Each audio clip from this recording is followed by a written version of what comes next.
Senhores passageiros, bem-vindo ao podcast Transportar é Preciso. Embarque imediato. Olá pessoal, bem-vindos a mais um episódio do podcast Transportar é Preciso comigo, Adriano Paranaíba, seu podcaster aqui, a gente falando sobre vários assuntos relacionados a transporte, logística, mobilidade. Só que hoje nós temos um episódio muito especial.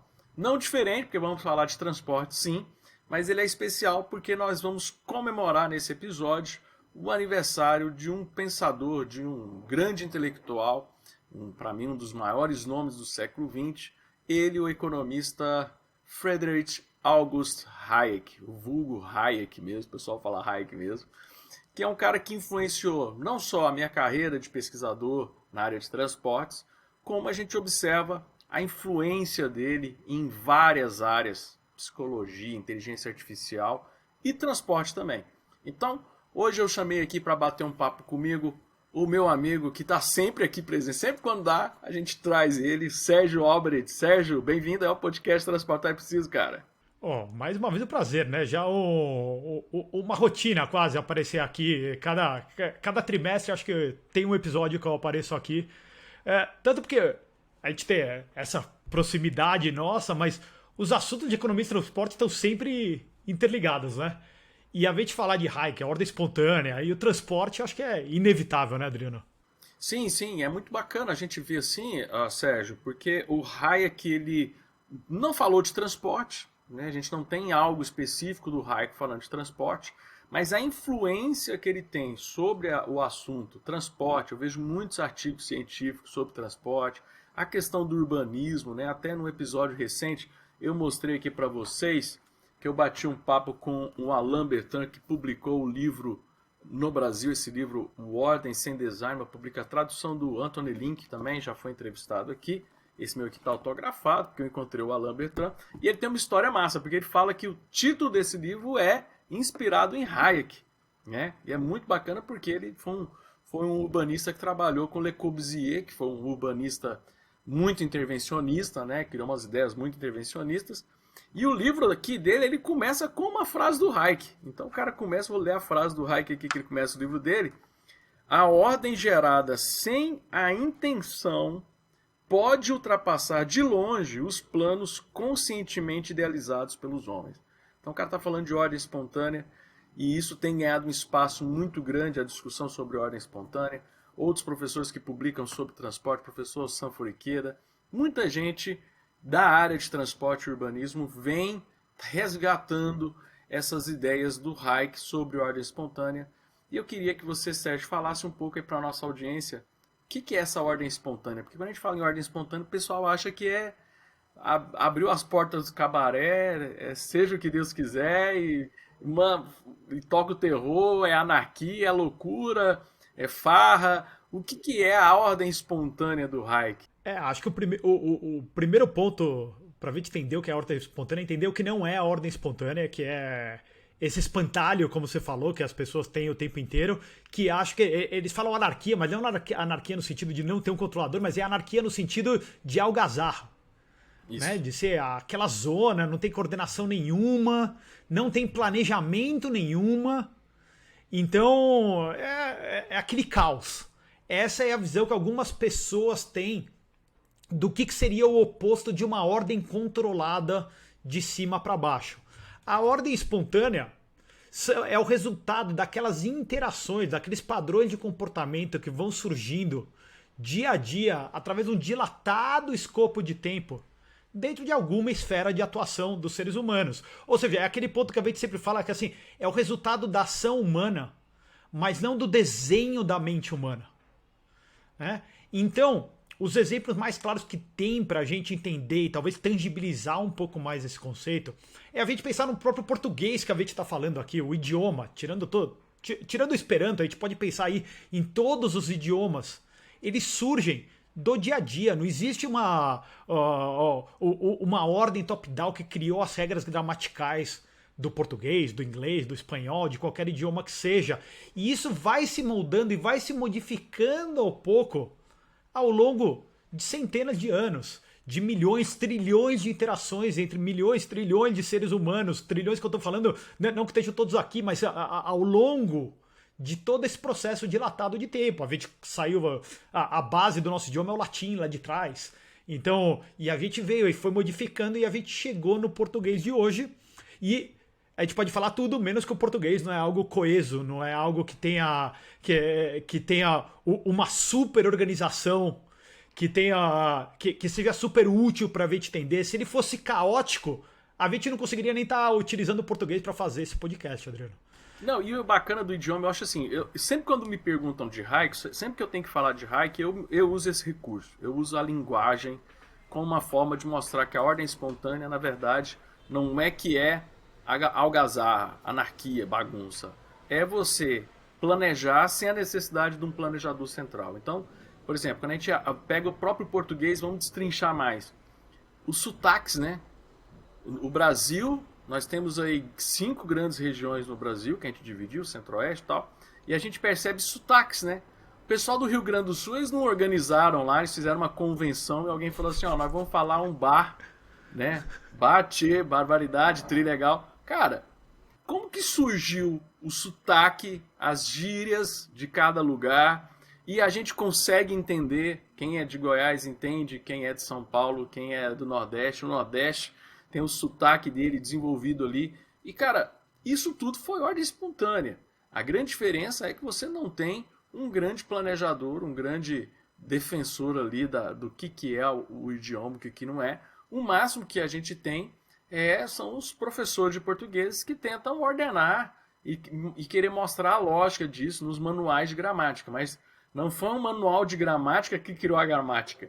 O manual de gramática ele só sistematizou, assim como os livros de economia. Eles só tentam demonstrar o que já acontece no mundo econômico, né?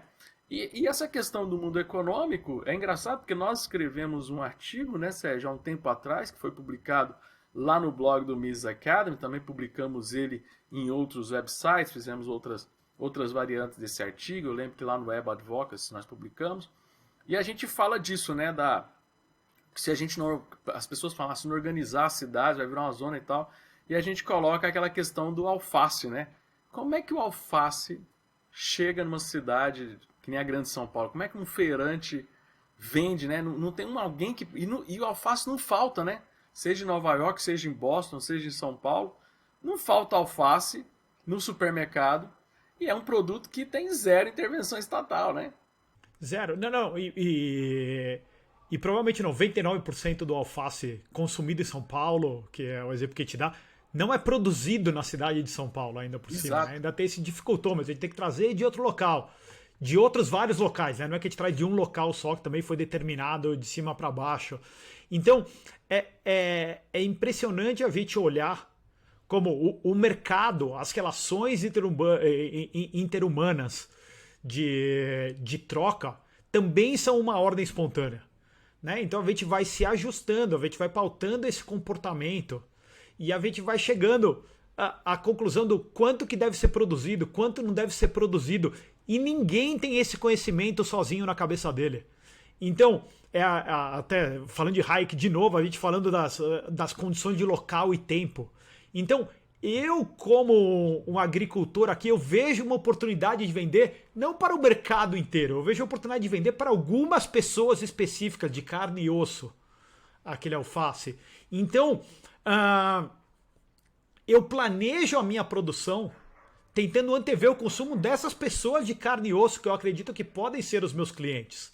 Então, até um erro incrível que a gente vê é algumas pessoas que falam assim, não, tudo bem, eu acredito em ordem espontânea, mas só em questões altamente simples e em locais pequenos, como um ringue de patinação.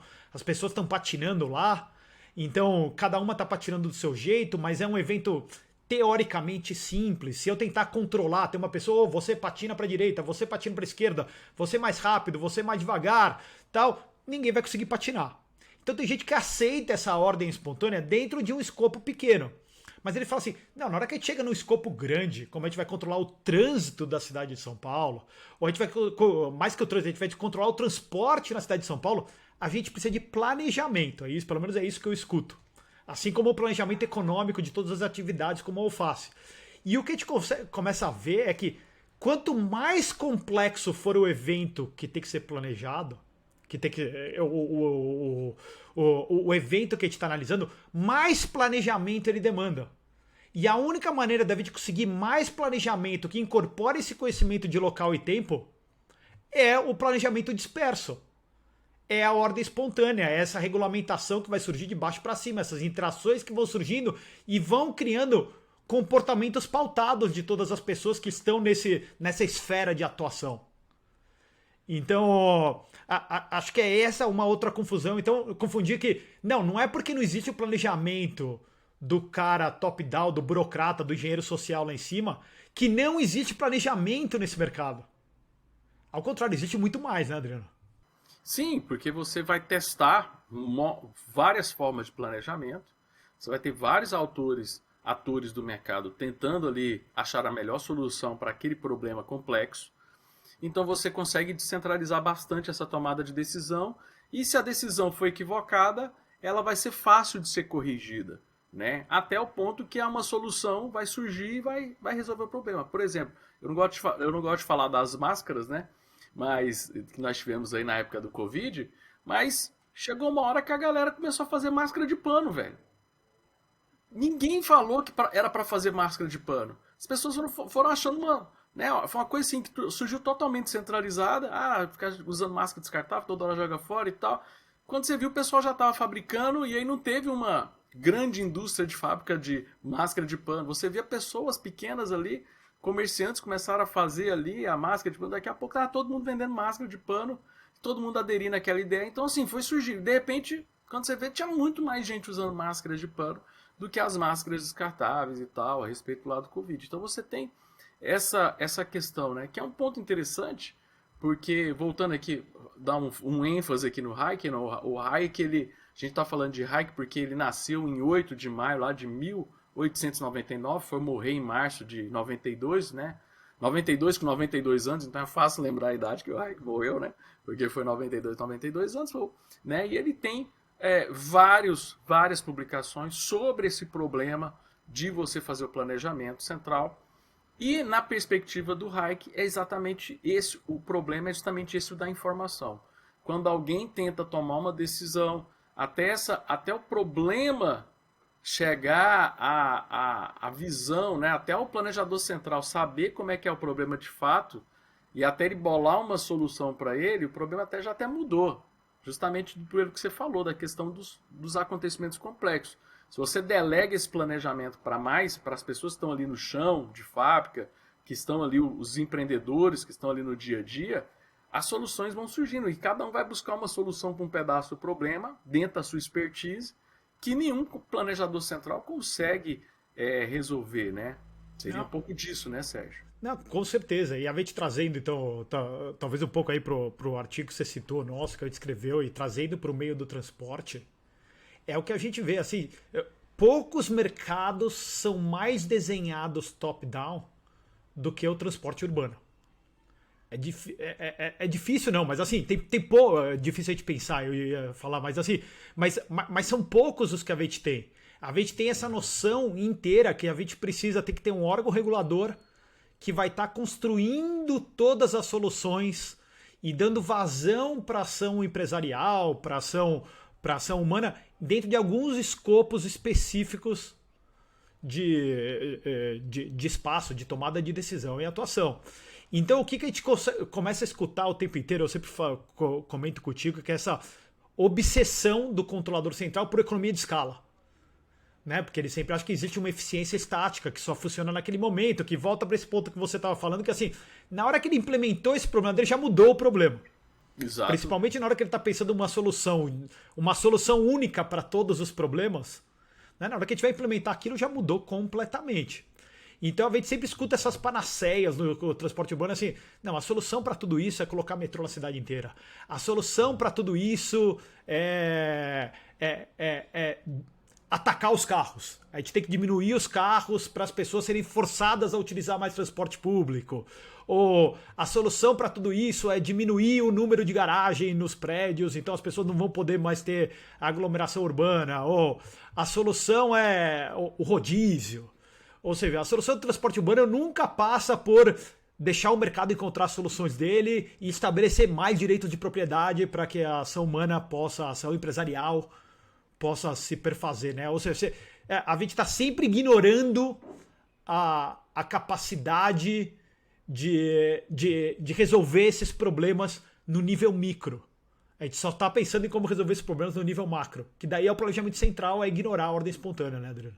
Não, e aí é uma coisa interessante que eu vejo muito no transporte, né? Por exemplo, para pensar especificamente em mobilidade urbana, né? Ah, as prefeituras vão lá e resolvem mudar. Eu falo isso porque aconteceu recentemente aqui em casa, houve uma mudança do trânsito sentido de uma rua, né? Foi uma mudança equivocada, eu concordo, foi um pouco equivocado de fato, mas olha que legal. Aí as pessoas me perguntam, né? E Adriano, e aí o trânsito lá piorou, ficou ruim e acabou que a prefeitura teve que voltar atrás? Olha que interessante como o mercado funciona.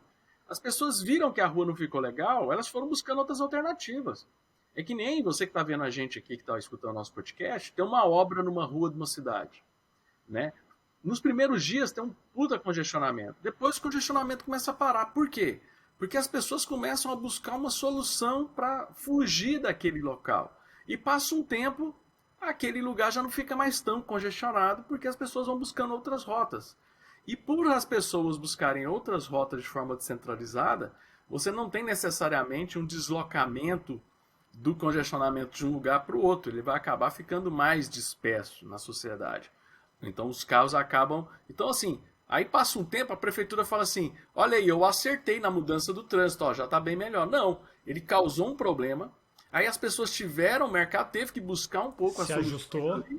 Se ajustou, e quando ele terminou de ajustar, a prefeitura fala, tá vendo, eu melhorei. Não, as pessoas conseguiram foi justamente fugir do planejamento central. Então, muito das cidades, a gente vê muitos sucessos das cidades, quando elas são impulsionadas por espaços de ordem espontânea que o mercado consegue aferir ali, consegue fugir de regulação, consegue fugir de alguma... Não estou falando de fugir no sentido de legalidade, tá, pessoal? Estou falando no sentido assim de... aqui a prefeitura não pensou nisso, então vamos trazer a solução pensando nisso.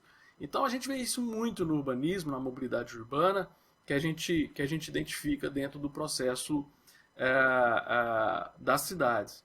E o outro, agora pensando em outros tipos de modos de transporte também, né, Sérgio? Quem que seria melhor para pensar a melhor forma de transportar a carga que sai do Mato Grosso e vai para o Porto de Santos, né? De fato, com certeza não é o burocrata que está em Brasília, né? Mesmo que quem tem que pensar isso é o mercado. Qual que é a melhor forma de transportar? E todo mundo achou assim, o Brasil precisa de ter ferrovia. Concordo. Mas será que, de repente, não seria melhor a gente aproveitar o nosso potencial de hidrovias? Hidrovias? Falando que a solução é hidrovia? Não. De repente tem que ter ferrovia e hidrovia, porque às vezes, dependendo da época do ano, compensa um pedaço fazer na hidrovia, outro pedaço... O que o governo tinha que fazer era tentar deixar disponível essas oportunidades, até mesmo para o mercado não só construir, como para o mercado também saber qual que seria a melhor hora de usar cada um deles, ou uma multimodalidade. Então, assim, como você falou muito bem no começo, são assuntos complexos, aí que a gente precisa realmente tirar da mão de um planejador central e deixar que um planejamento centralizado e mais pulverizado, até mesmo oferecendo mais capilaridades de oportunidades de transporte, possam surgir. E com isso as pessoas, ao tomar suas decisões, como cada um vai tomar uma decisão diferente da outra, porque cada um tem uma matriz de custo para resolver, seja de custo de oportunidade ou de custo financeiro propriamente dito, você vai ter até um uso maior dessas ofertas de redes descentralizadas, não é mesmo? Sem dúvida. Não, e até esse ponto que você estava falando dos trens, acho que até a gente fez um episódio falando dos trens nas ferrovias americanas no século XIX e tal. E é legal a gente trazer isso e até discutir um pouco de maneira um pouco mais concreta para o universo brasileiro, que a gente está falando, o Brasil precisaria ter mais trem? Parece que sim. A questão que a gente está, que acho que eu e você defendemos, é assim, em muitas situações o empresário ou o mercado não tem a abertura para poder explorar o trem. Então a gente não consegue saber hoje se o que a gente precisa é mais hidrovia ou é mais trem. E simplesmente o que acontece, a ação empresarial é bloqueada. Então as short lines brasileiras são bloqueadas em várias instâncias. Até mesmo construir uma ferrovia longa, assim, o número de aprovações que você precisa estatal, tudo isso daqui dificulta, não é qualquer um que pode ir lá e qualquer um, independente tô falando das restrições de capital, que é um investimento de capital grande, mas assim, não é qualquer pessoa que tem esse capital que pode ir lá e montar a sua ferrovia. Então eu quero escoar a soja que vem de tal lugar para chegar a tal porto. Eu não posso achar soluções, eu tenho que trabalhar dentro do escopo que foi desenhado pelo planejador central. Então, até a intermodalidade que você está falando, Adriano, assim, às vezes não está disponível para o empresário no ramo de transporte. E tanto dentro da mobilidade urbana, dentro da cidade, quanto esse do Brasil, dimensões continentais, o país inteiro. A gente tem que escoar a produção de um lado para o outro. Não, daí a gente define, que agora a gente vai definir que vai ser só a estrada de ferro. Então, todos os investimentos vão ser estrada de ferro em detrimento de qualquer outra coisa. Igual a gente determinou muitos anos atrás, décadas atrás, que tudo ia ser rodovia, em detrimento de todas as outras coisas. E me parece até um pouco análogo isso do transporte, o transporte de longa distância, um pouco ao que acontece, ao que a gente está vendo esse ataque contra o carro. Né? Que as pessoas falam assim, não, a gente tem que promover o transporte público, então vão tornar a vida do carro mais insuportável. E é um pouco o que acontecia. Na hora que a gente determinou que a gente era rodovia que o Brasil precisava, todo o resto estava bloqueado, a ação humana. A ação empresarial não podia acontecer nos outros âmbitos. Então a gente bloqueia, só deixa uma. E daí, lógico, daí alguém vai lá e constrói uma rodovia que funciona, ou que está dando vazão para algo, o cara bate no peito de novo, igual você estava falando da rua que trocou a mão, e fala assim, ó, tá vendo como funciona? Não sei se funciona de verdade. Eu não posso atuar dos outros lados. Ué, só tem aquela opção. Né? E aí é engraçado que você tocou num ponto extremamente importante, né? Do transporte coletivo, não é público, tá, pessoal? Não vamos falar transporte público, não cometer esse erro, não.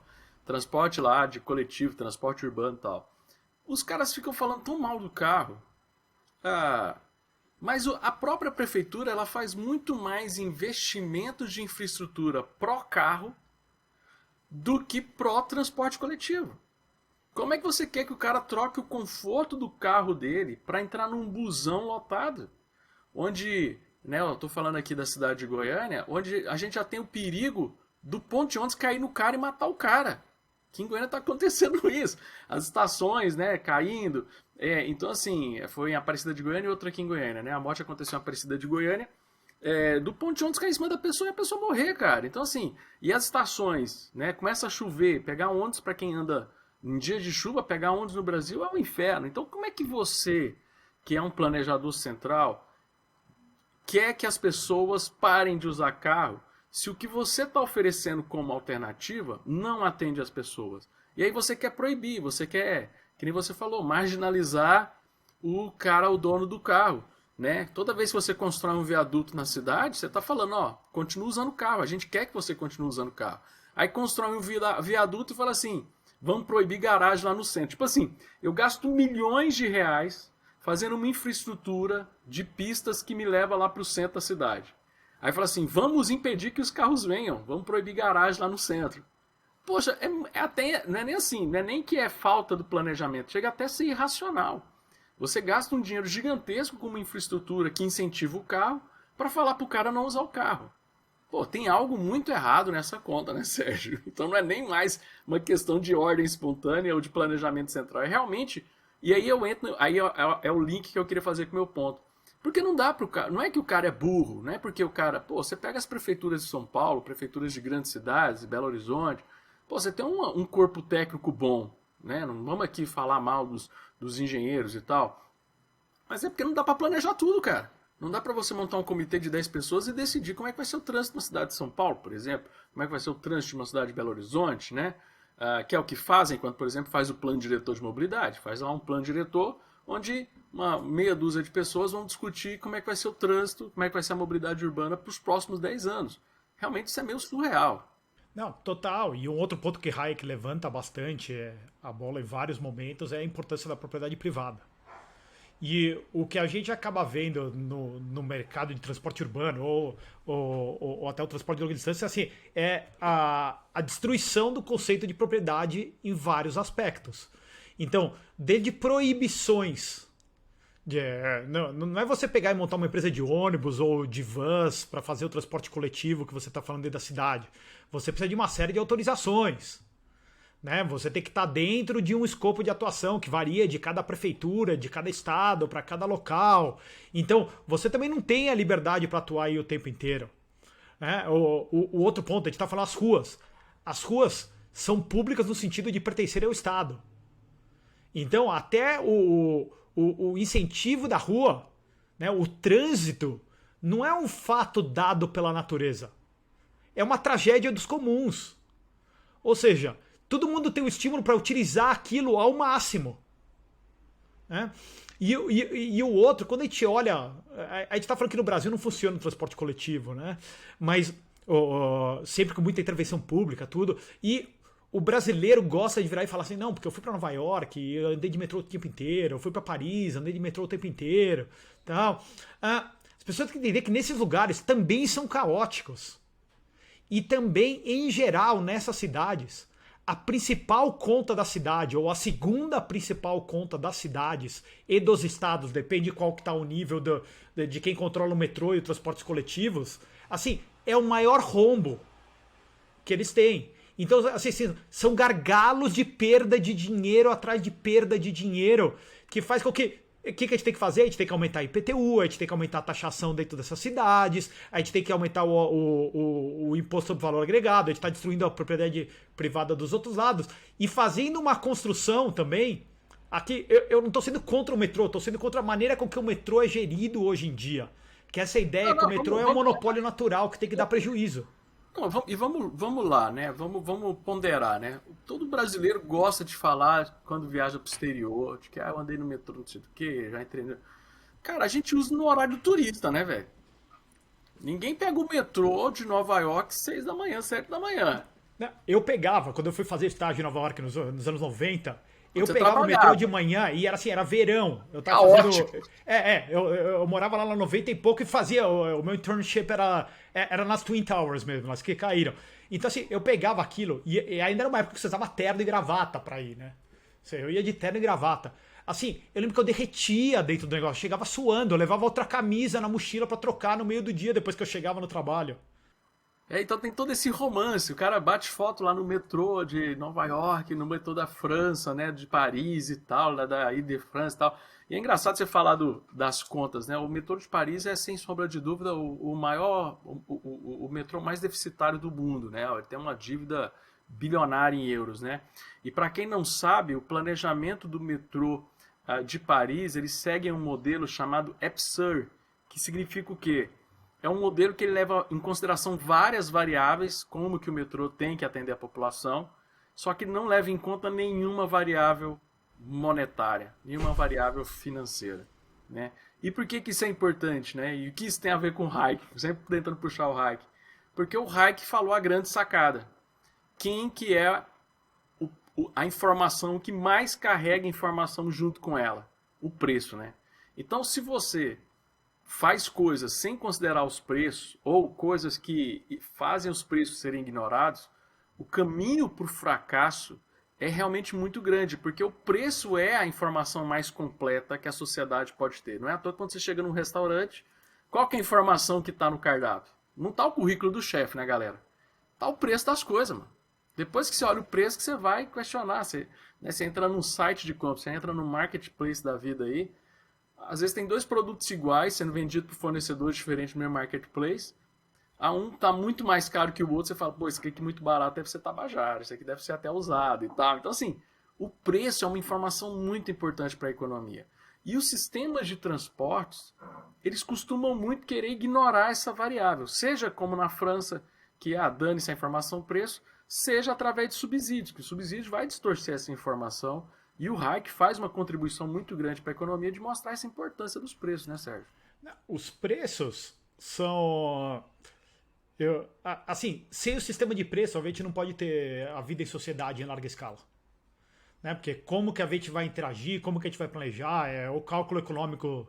A impossibilidade do cálculo econômico socialista, a gente pode ver mais pela leitura de Mises ou mais para essa leitura de Hayek falando da informação, mas sim, o conteúdo e a riqueza de informação que ele passa a informação que é necessária para a tomada de decisão e não informações que são irrelevantes.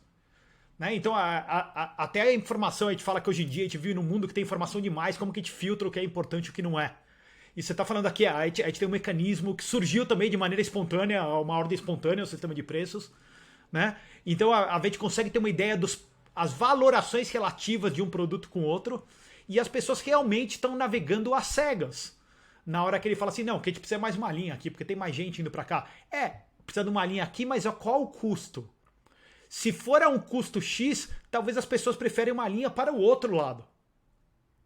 Né? E a gente remove isso totalmente do sistema do transporte urbano e até do transporte de longo prazo. Na hora que a gente determina que a gente vai desenhar tudo de cima para baixo, a gente está ignorando os ajustes. E esses ajustes, Adriano, que você está falando, são ajustes que acontecem diariamente, a cada minuto.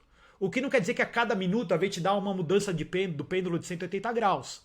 Mas a cada minuto a gente vai mudando um pouquinho.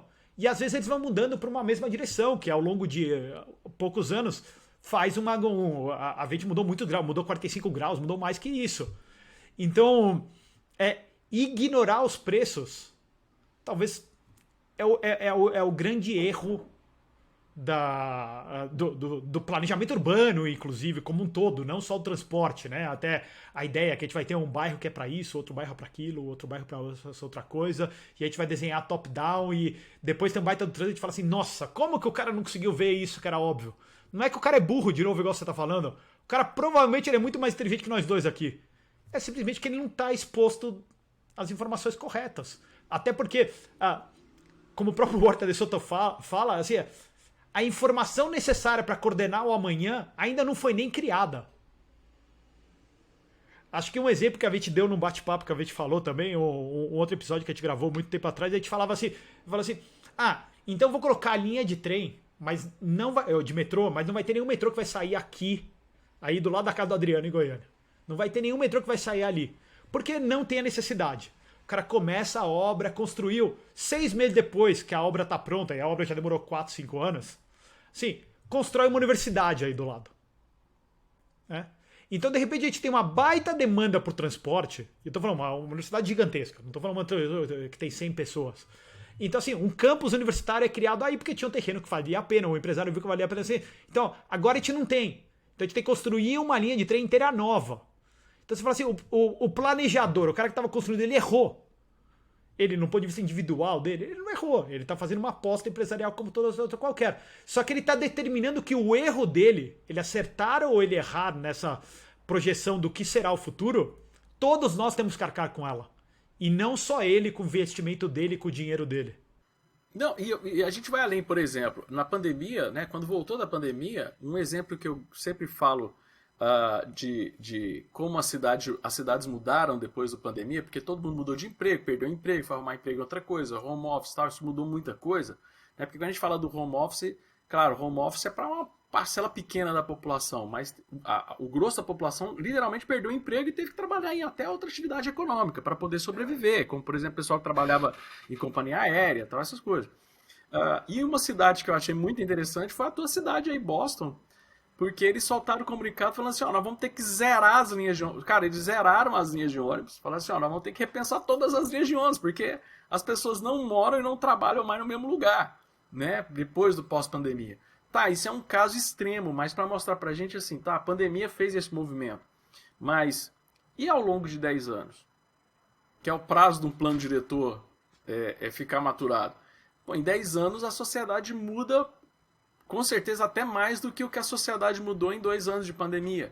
Porque você vai mudando uma série de questões, uma série de atividades econômicas. Bairros que vão surgindo. Vão surgindo muitas coisas. Empreendimentos imobiliários, você vai tendo um monte de coisa mudando. Então, não dá para um planejador central realmente definir isso. Né? E o Hayek trabalhava muito essa ideia. Né? E só pegando o teu gancho, que você está falando aqui do metrô, dos ônibus de Boston, né? Então, é uma conta do estado que chama o MBTA, né? Massachusetts Bay Transportation Authority. E no caso de Massachusetts é um dos estados mais endividados. Assim, a situação não é tão ruim quanto Nova York e Califórnia, mas é um estado altamente endividado. Assim, é um estado quebrado, vamos ser sinceros. Assim, é um estado que está quebrado. E a principal conta de dreno de recurso não é o fundo de pensão, é o MBTA. Olha aí. E é um lugar que é tido como assim, ah não, transporte coletivo é ok, funciona, as pessoas estão sempre reclamando, óbvio, por alguma coisa, mas comparativamente com outros locais é bom. É, mas a qual custo? E qual planejamento? Né? A falta de soluções integradas que a gente tem o tempo inteiro. Ou seja, toda hora, vamos construir uma linha nova de metrô. Assim, eu olhei as contas do MBTA, que deve ser parecido em Paris, deve ser igual, assim. Abrir uma linha nova, que ela lote, se ela lotar, se ela funcionar a capacidade total, ela está dando prejuízo. Não é possível que o cara faça um investimento desse e ele é. Acho que tem futuro. Porque assim, se ela operar 100% da capacidade que ela foi. Que a engenharia dela tá, ela vai dar prejuízo. Ou seja, é essa desconsideração com lucros e perdas com o sistema de preço que você está falando, Adriano. Porque assim, beleza, $2 o ride, ou o cara compra cartãozinho lá, $60 o mês inteiro, limitado e tal. Então, a pessoa também tem um estímulo para usar mais o metrô do que ela usaria em determinadas situações. Não tem ajuste de preço para ela usar no momento que está mais caótico o metrô, ou tá no momento que está menos caótico, o que você estava falando quando a gente viaja de turista. Então, as pessoas no Brasil eu vejo muito que tendem a glorificar o sistema de transporte público ou coletivo em outros países, mas eles são também super problemáticos, eles padecem dos mesmos problemas que a gente, não é uma diferença de classe, é só uma diferença de grau, talvez, dos problemas. E assim, o que eu queria falar também, assim, o grande problema também, nessa questão do preço e de você fazer esse sistema, é que aí vocês, os economistas, usam muito o seguinte argumento, né? Primeiro, por isso que tem que ser o Estado. Porque o Estado pode absorver esse prejuízo em nome de um custo social que eu estou trazendo. Tipo assim, em vez de eu congestionar a rua de carro, porque todo mundo vai ter que comprar um carro, o custo social de redução de poluição, redução de acidentes de carro, em colocar as pessoas dentro de um metrô, o custo social paga isso, né? Vamos dizer assim, né? Porém, mas nem isso acontece, porque é só você dar aí uma renda um pouco maior para a pessoa, ela compra uma moto para não usar mais o sistema de transporte. Então até nisso o sistema faliu. E aí eu penso assim, será que se a gente não deixasse mais o empresariado participar, será que nós não teríamos soluções melhores, né? Será que é o metrô, né? Será que é o BRT? Será? Quem que define qual que é a melhor opção? Eu acho que se alguém que tem o risco de tomar prejuízo, por isso que eu sou o defensor da iniciativa privada participar mais, o cara quando ele vai ter o risco, ele vai pensar isso com mais calma. Ele não vai só vir como um político falando assim, pô, um VLT seria legal? Porque eu achei bonito, porque eu fui na Europa, achei legal, bacana, vou trazer isso aqui para o Brasil. E muitas vezes o VLT ele não traz a solução como, por exemplo, um BRT, que é muito mais eficiente do que um VLT e muito mais barato que o metrô. Mas todo mundo fica nessa tara de Europa, que nem você falou, Europa, Estados Unidos, eu vi metrô e tal, na Europa mais ainda do que nos Estados Unidos, mas as pessoas veem essa tara de que o Estado, então, tem que fazer, porque ele consegue absorver e diminuir a externalidade para as outras coisas no lado social da sociedade, e na questão de você poderia deixar mais, né? Recentemente, eu achei muito interessante, recentemente eu participei de um programa de rádio com um governador aqui do estado de Goiás, com o Ronaldo Caiado, e eu joguei uma isca para ver se o governador caía, né? Pô, e o bicho é esperto, ele não caiu não, né? Eu falei assim, que Goiânia foi a primeira cidade do Brasil a adotar o cartão eletrônico. Então, muitas mudanças que a gente está tendo hoje, elas são possíveis porque todo mundo em Goiânia tem o seu cartão eletrônico, que não, infelizmente não é realidade para muitas cidades brasileiras. Tem cidade brasileira que ainda é no dinheiro, ainda tem um cobrador ali e tal. E eu falei, pô, e por mais que a gente hoje bate no peito e fala assim, pô, Goiânia é fora porque foi a primeira cidade a trazer cartão, na época, bicho, o cartão eletrônico foi um inferno, porque, poxa, vai gerar desemprego, esse cartão eletrônico aí a gente não sabe como é que a pessoa vai saber quanto que tem dentro, vai que roubam o dinheiro dele que está dentro do cartão, então gera série de problema. Aí eu joguei o governador Caiado, né, falei isso e tal, e aí ele reconheceu, falou assim, Goiânia deve muito aos empresários que foram visionários na época e tiveram essa sacada, porque o cartão ele só foi possível porque foi uma ideia, não foi o Estado que falou assim, olha, concessionários, vocês vão ter que agora adotar o cartão eletrônico porque é uma tendência mundial.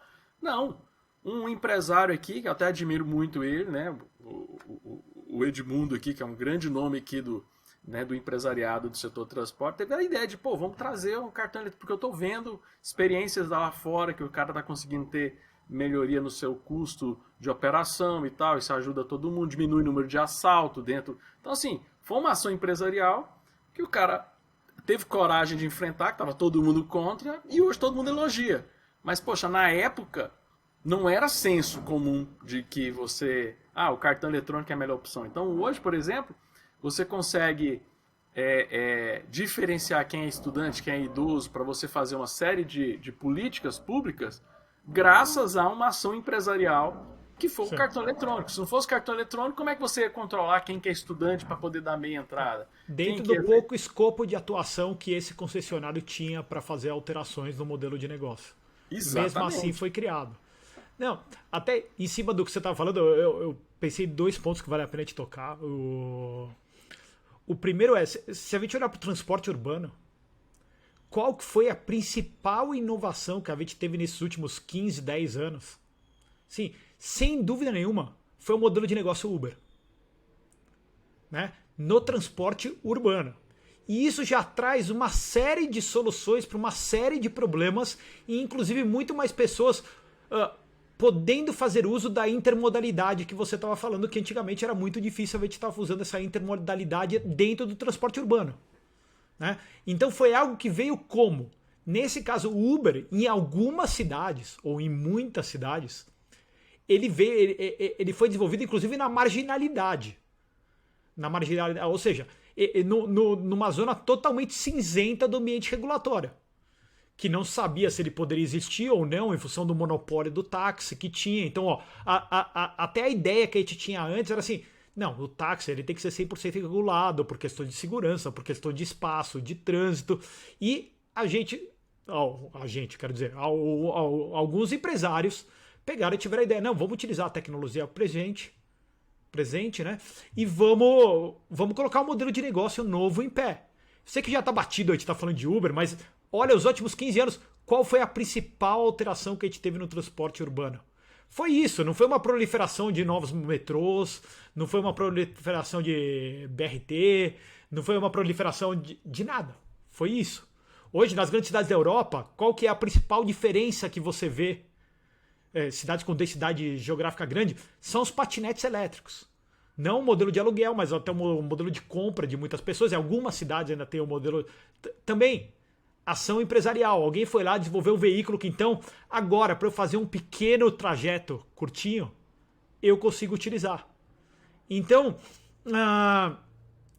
as soluções para o trânsito, para o metrô deficitário, para o metrô em mau uso, para o ônibus com todos esses problemas que você estava citando aí em Goiânia, que também tem em todas as cidades do mundo, também tem problemas análogos a esse, foram solucionadas por quem?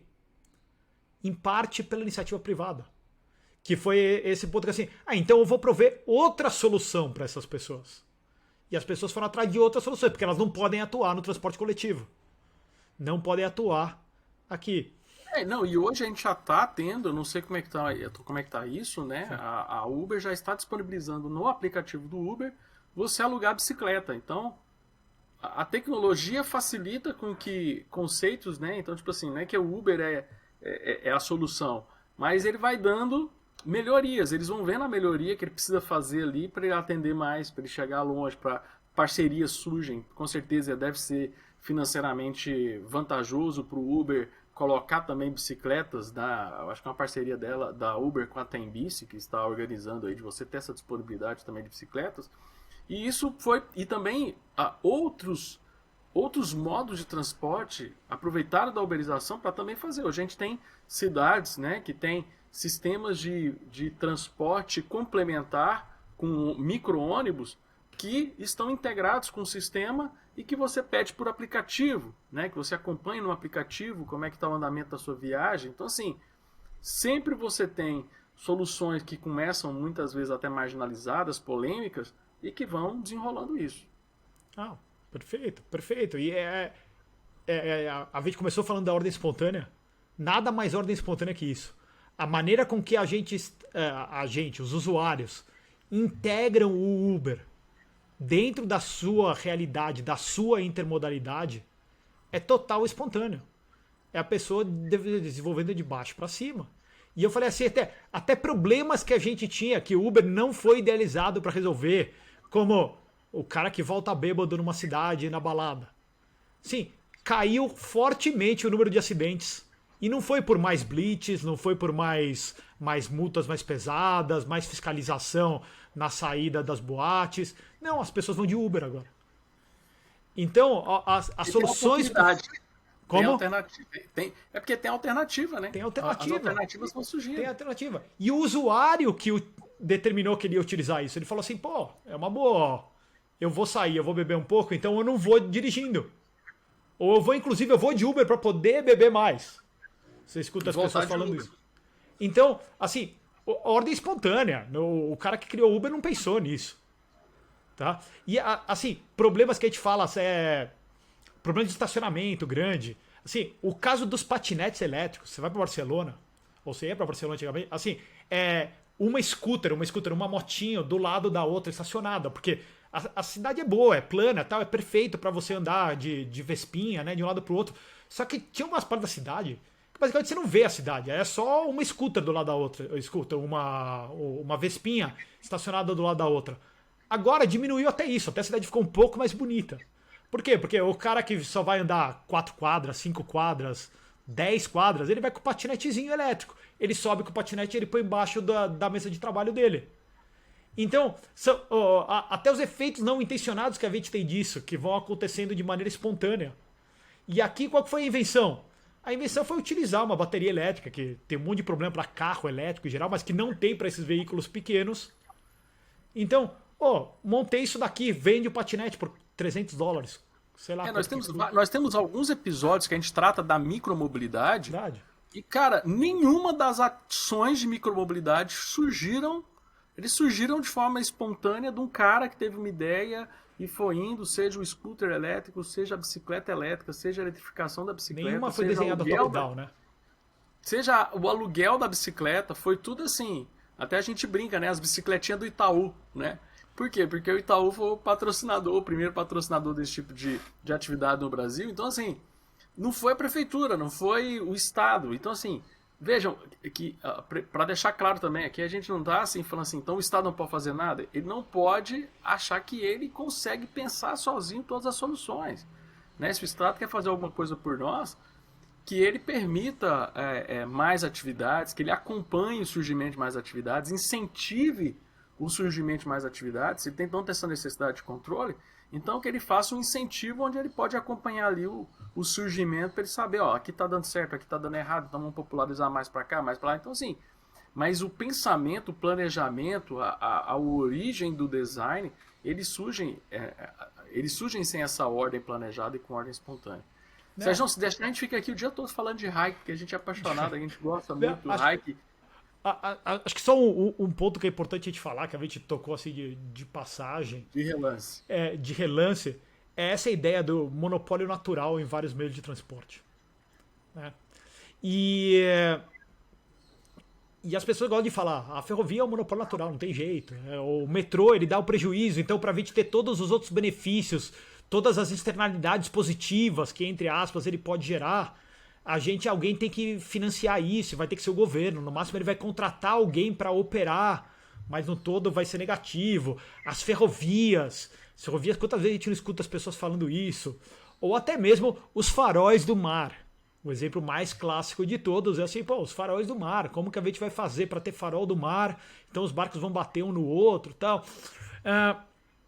E é engraçado que, em parte, esse mito econômico é em função até muitas vezes das pessoas terem ignorarem completamente a história desses meios de transporte, dessas soluções.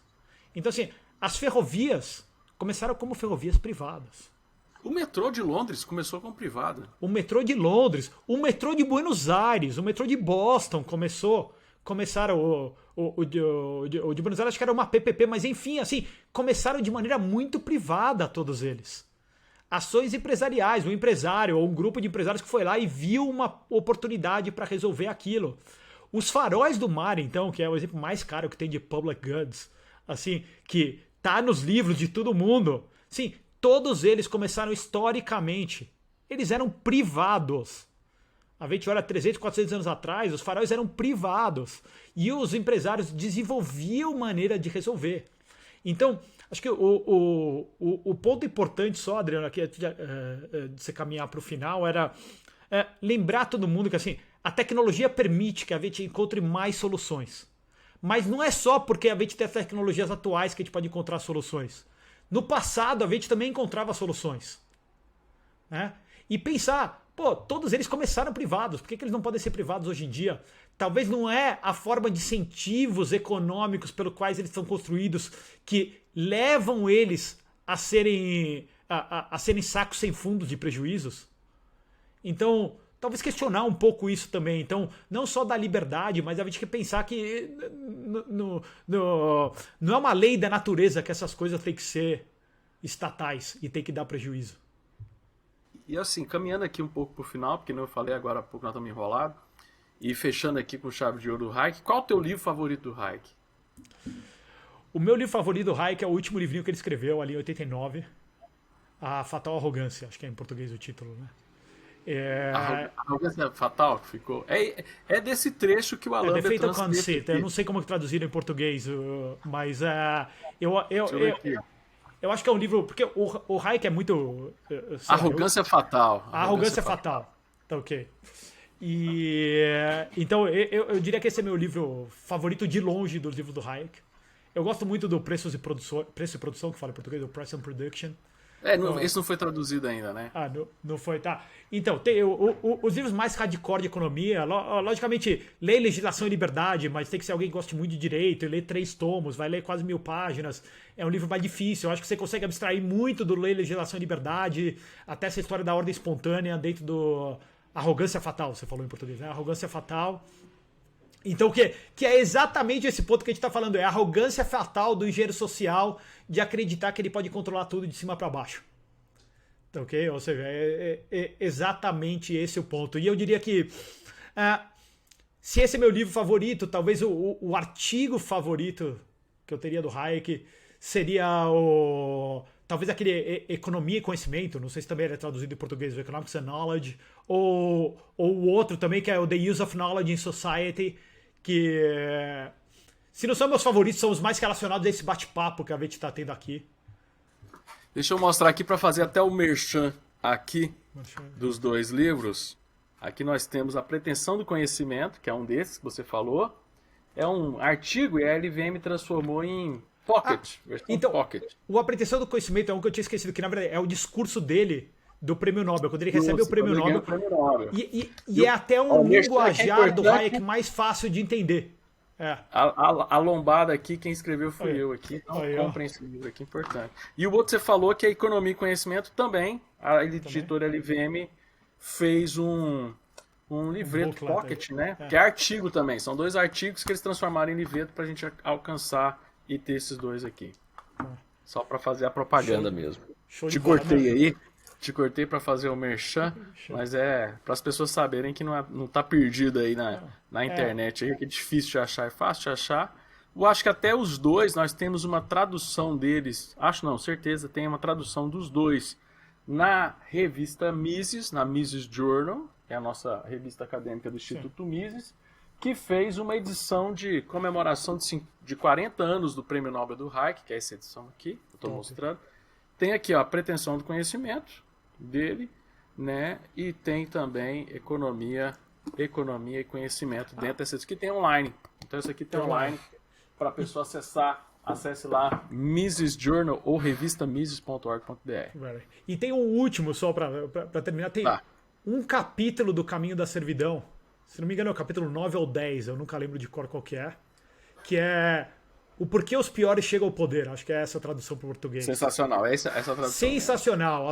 Assim, o Caminho da Servidão não é um dos meus livros favoritos de Hayek, mas é um livro introdutório para Hayek, enfim, em geral, principalmente se as pessoas lerem aquela versão do Books Digest, do Reader's Digest. É uma versão mais simples de ler.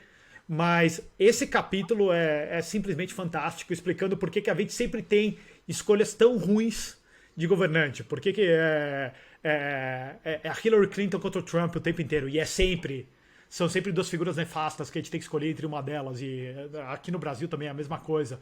Então, acho que vale muito a pena essa leitura também. E é uma leitura mais fácil essa. Tem os outros livros mais técnicos dele, a leitura Hayek escreve meio que em espiral, né? É meio difícil ler Hayek, mas acho que algumas desses que a gente falou são mais fáceis. Show de bola. Então tá a recomendação aí, pessoal. Eu vou puxar a sardinha para isso que você falou aí, do Caminho da Servidão. Porque tem uma importância histórica muito grande para mim. Foi o primeiro livro de escola austríaca que eu li, então assim, tem uma coisa legal. E que tem tudo a ver com o que a gente conversou, porque tem eu acho que é um subtópico desse capítulo dos piores chegam ao poder, que é um tópico que ele fala de quem planeja para quem. É o tópico, né? Não chega a ser um capítulo, mas ele define lá, ele faz a pergunta, né? Quem decide para quem? Quem vai planejar para quem? Eu vou planejar para você ou você vai planejar para mim? Com certeza a gente vai falhar, porque eu não consigo planejar o melhor para você e você com certeza não vai planejar o melhor para mim. Parece ser tão óbvio, tão fácil, mas a gente faz isso todos os dias quando a gente delega uma série de decisões importantes da nossa vida para os políticos, vamos dizer assim, né? Generalizando de certa forma. Né? Perfeito, Adriano.